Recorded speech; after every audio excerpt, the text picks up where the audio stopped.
pressure cylinder of a quadruple expansion engine is 1,445 square millimeter. The length is 80 millimeters and 1 millimeter of height represents 0.27 bar. The bore of the cylinder runs at 165 revolution per second. So calculate the total indicated power of the engine assuming equal powers are developed in all cylinders. So note that the bore, so pag sinabing bore, diba diameter, equivalent yan sa 600 millimeters. Stroke is 1050 millimeter, and this is a double-acting two-stroke quadruple expansion engine. Sige, so bago natin solve to, maganda na ilagay nyo rin yung given para malaman nyo yung mga equations or formula na pwede natin gamitin. Pero bago natin solve yan, at meron tayong direction para bago siya i-solve, alamin muna natin yung hinahanap. So in this case, ang hinahanap natin is yung indicated power. So we know that the indicated power can be solved by using yung PI MEP times yung VD. So that's the only way of knowing yung indicated power natin. Kailangan meron kang indicated mean effective pressure tsaka volumetric displacement. The problem with this is, in the given problem, wala siyang given na indicated mean effective pressure. Similarly, yung VD natin or yung volumetric displace, hindi rin given. So meaning, kailangan natin computein yan.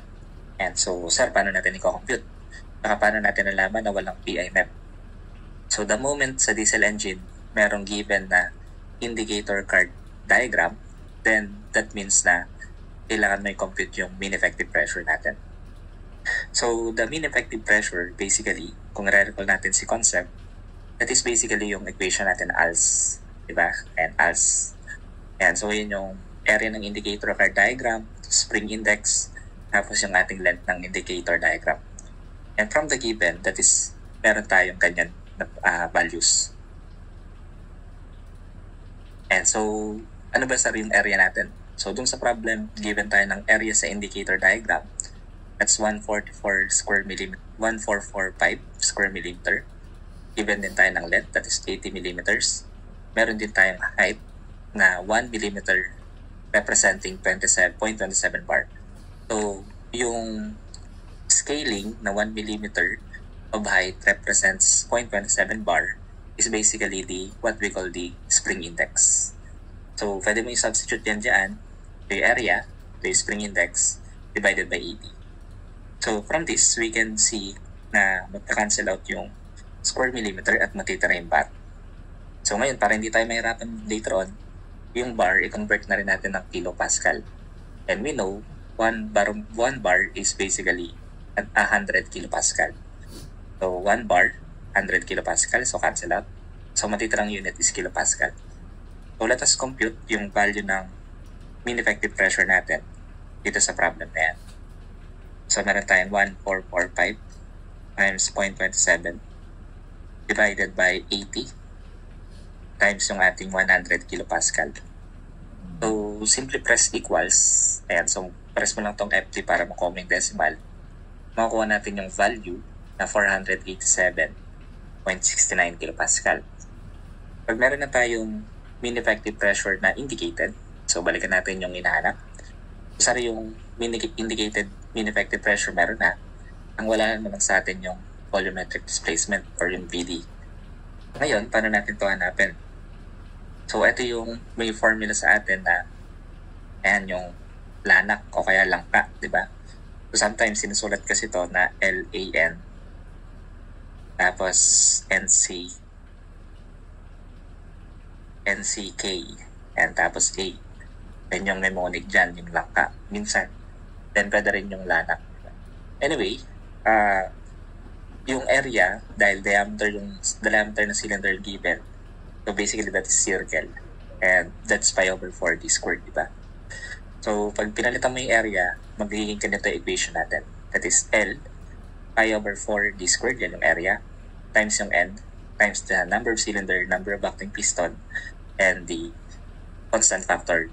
That will tell us kung 2-stroke ba yan, kung 4-stroke, or kung steam engine ba yan. Sige, so substitute na natin yung values. Meron tayong PI MEP, diba? So idadiretso ko na yung VD dun sa power para isang lagayan ng Yung BD natin, yung stroke, that is given.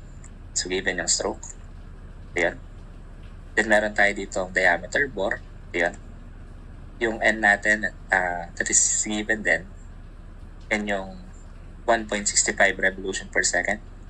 Then, the number of cylinders given, that is quadruple. Ayan, quadruple expansion engine. Then, yung number of acting piston, double acting. So, alam na natin to. And 2-stroke. So, pag 2-stroke, ang K natin, laging equal sa 1. So, given pala lahat ng PD, balik kung para diretso na natin malagayan sa calculator, ipapasok na lang natin siya dito. So, therefore, what we will have is ito. The pressure, 487.69 times yung BD na L, then yung ating stroke. So, ginawa na nating meter. That is 1.050 times pi over 4, diameter natin. Gawin mo ng meters to, so divide by 1,000. That's 0.6 meters squared. Times yung ating N, yung rotative speed, that's 1.65 revolution per second. Times the number of cylinder, quadruple engine, so 4. Double acting, so 2. And yung constant natin pag 2-stroke, that is 1. So basically, lalagay na lang natin yan sa calculator.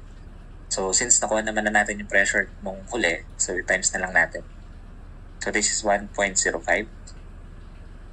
times yung ating pi over 4. Then, yung ating diameter squared. So, yung N mo dito na 1.65, di mo na siya kailangan i-convert into radians. The reason for this is yung sinusukat natin sa makina ay isang ikot ng shafting natin.